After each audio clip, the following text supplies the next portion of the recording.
The unbearable weight of a name. How one revelation from Kelly and Mark's son exposed America's celebrity obsession. The curated childhood. Growing up in the public eye, every birthday, graduation, and family vacation as a press opportunity. The pressure of perfection. The unspoken mandate to be a reflection of his parents' brand. The struggle with a pre-written narrative. The digital shadow. The existence of a massive digital footprint created without his consent, from baby photos to teenage missteps. The moment itself. A detailed account of where and how the revelation was made. For example, a quiet, long-form podcast interview, not a sensational press release. The content of the revelation. Exploring the three most plausible and substantive scenarios. A mental health crisis, revealing his long, private battle with anxiety, depression, or an eating disorder exacerbated by the pressure of fame. A rejection of the legacy, announcing his intention to change his name and carve a path entirely separate from his parents' world, perhaps in a field like academia or manual trades. A family fracture, disclosing a long-standing private estrangement from one or both parents, shattering the perfect family myth. The immediate aftermath, the media frenzy, the social media explosion, #the revelation, and the starkly divided public reaction. The collapse of the curated facade, analyzing the dissonance between the public image and the private reality. The complicity of the audience, how the public's desire for fairy tale narratives fuels the celebrity machine and encourages dishonesty. The "you won't believe what happened" culture, a critique of clickbait and the 24/7 news cycle's role in manufacturing and amplifying shock. Within the family, the private fallout, the potential for reconciliation, and the parents' forced public response. In the media landscape, this event sparked debates about the ethics of covering celebrity children and the right to be forgotten. In the public discourse, the son's revelation becoming a catalyst for broader discussions about mental health, parental pressure, and the price of fame in the digital age. Conclusion. The human behind the headline. Approximately 300 words. Reflecting on the story not as a piece of gossip, but as a human story of a young man's struggle for autonomy and authenticity in a world that sought to define him.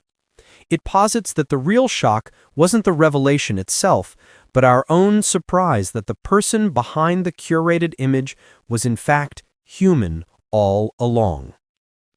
For over 20 years, Kelly and Mark have been more than just celebrities. They have been an American institution.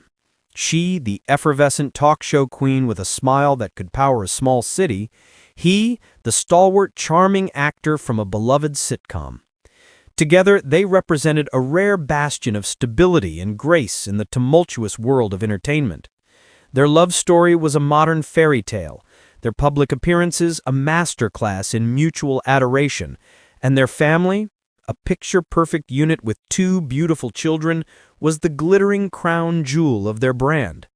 The public didn't just follow their lives, they invested in them, buying the magazines, watching the interviews, and embedding the family's curated happiness into their own aspirational fantasies. The son, let's call him Liam for the sake of this narrative, was born into this glare. His first steps, his first words, his first day of school were all documented and disseminated for public consumption.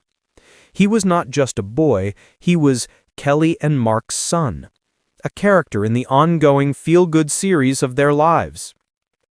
He was always in the background, the handsome, well-mannered young man who smiled dutifully for the cameras at red carpet events, the living proof that fame and fortune could indeed coexist with normalcy and love.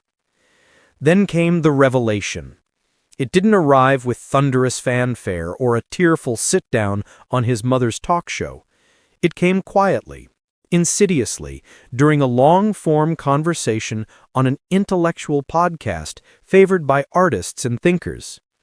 It was in this unassuming setting, away from the staged sets and public relations minders, that Liam, now a thoughtful young man in his early 20s, leaned into the microphone and dismantled the entire carefully constructed narrative of his life. The internet exploded. News outlets, which had for years perpetuated the myth of his idyllic upbringing, now scrambled with breathless headlines. USA shocked! Kelly and Mark's son reveals big update! You won't believe what happened! But what was truly shocking was not the content of his words alone. The real shock was the violent collective rupture of an illusion that America had so willingly bought into. This was not just a celebrity gossip update, it was a profound moment of cultural reckoning, holding up a mirror to our own complicity in the creation and potential destruction of the very idols we worship.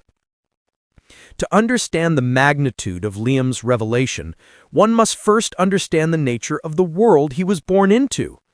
This was not merely a life of luxury, it was a life of performance. From his earliest memories, the camera's eye was a constant companion. His childhood was a series of photo opportunities. The perfectly messy first birthday cake smash, the heartwarming family Christmas card in matching pajamas, the annual summer vacation photos from St. Bart's that graced the covers of celebrity weeklies. These moments were not entirely false, but they were meticulously curated, stripped of their authentic messiness, and repackaged as parables of perfect parenting.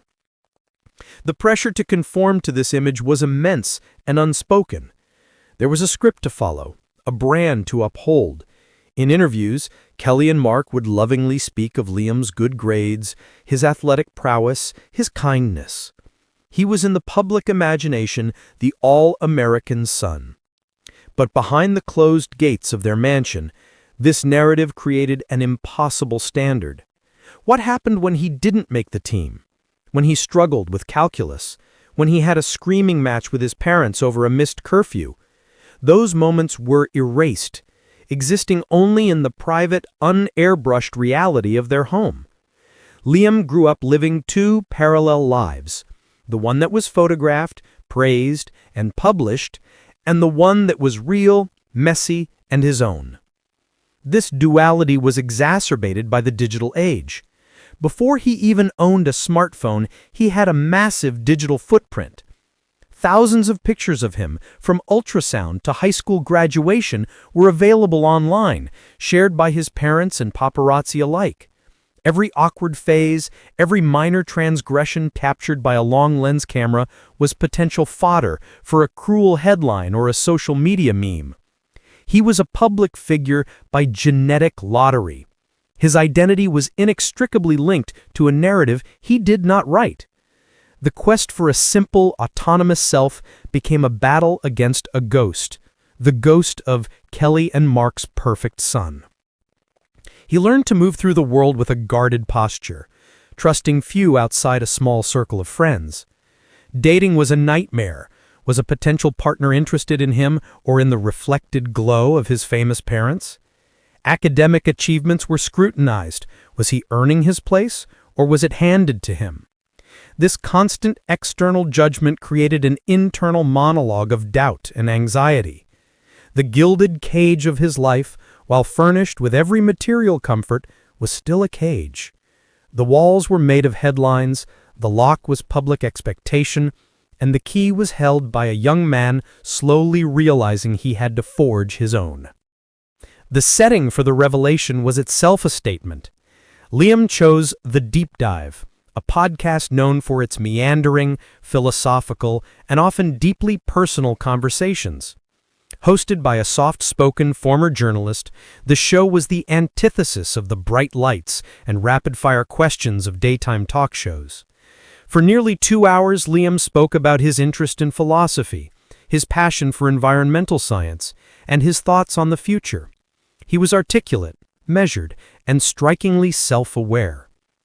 Then in the final 20 minutes, the host gently steered the conversation toward his upbringing. What followed was not an angry tirade or a bitter exposé.